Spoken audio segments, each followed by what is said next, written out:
काकासाहेब काकासाहेब काकासाहेब कसे आहात तुम्ही? हो, या तान्याने मला फोन केला तुमचा अपघात झाला म्हणून. तसा लागलीच मुंबईवरून निघून आलो मी इकडे. देवाचे खूप खूप आभार, तुम्ही या अपघातातून वाचलात. ए तान्या, ते फळांचा बकेट दे काकांना.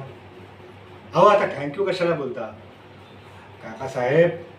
संकटामध्ये तर परकी लोकही आपल्याला मदत करतात आणि मी तर तुमचा आपला आहे हो.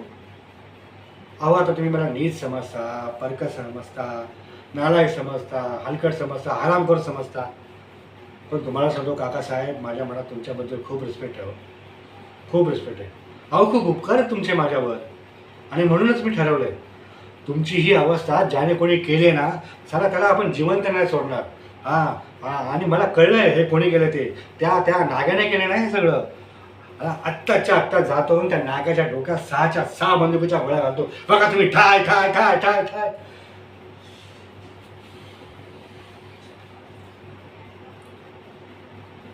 पण चला आपण स्वतःलाच का मारणार? हा,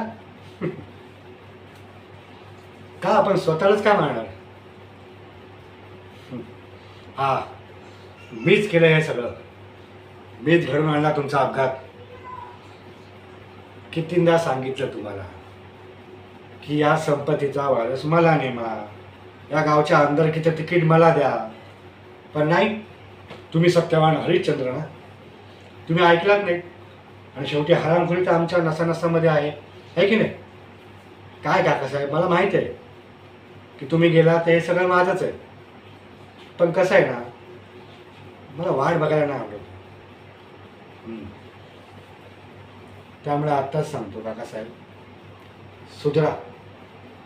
आत्ता वाचला, पण पुढच्या वेळी वाचणार नाही, हा या नागाचा शब्द आहे. येतो मी.